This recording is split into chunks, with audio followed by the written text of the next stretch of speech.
以下節目將以16:9 576P 制式播放，敬請留意。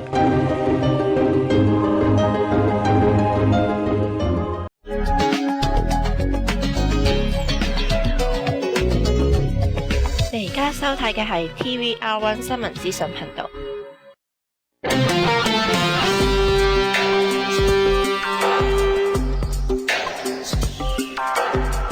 各位歡迎收睇呢節天氣報告，我係 Sir Pro。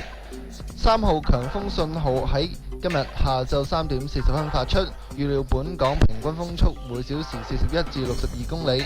喺下晝4點，熱帶風暴浪卡集結喺香港東南約220公里，即係北緯20.8度、東經115.6度附近。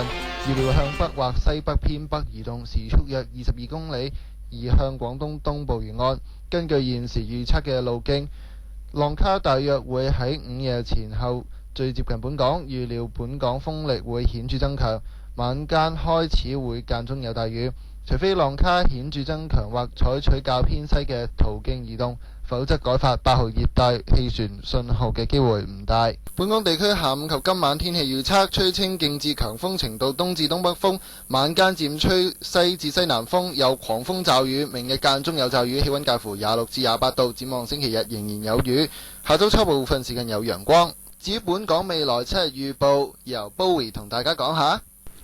6月27號星期六，密雲間中有大雨，溫度介乎26至29度。6月28號星期日，多雲有雨，溫度介乎27至30度。6月29號星期一，短暫時間有陽光，有幾陣驟雨，溫度介乎27至31度。6月30號星期二，部分時間有陽光，有1兩陣驟雨，溫度介乎27至32度。7月1號星期三，大致天晴，局部地區有驟雨，溫度介乎28至32度。7月2日，大致天晴，局部地區有驟雨，溫度介乎28至32度。7月3日，星期五，部分時間有陽光，有幾陣驟雨，溫度介乎28至32度。CL 蒲交翻俾你講下加拿大天氣。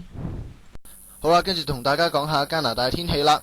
睇下安省方面先，渥太華17至26度，大致驟雨；多倫多17至24度，大致多雲；溫莎17至29度，天色清朗。咁睇下卑詩省方面啦，溫哥華12至19度天晴，維多利亞10至19度都係天晴。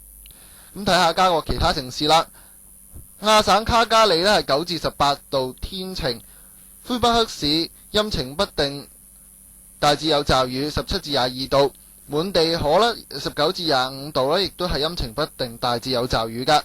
今次天氣報告嚟到呢度，多謝收睇，再會。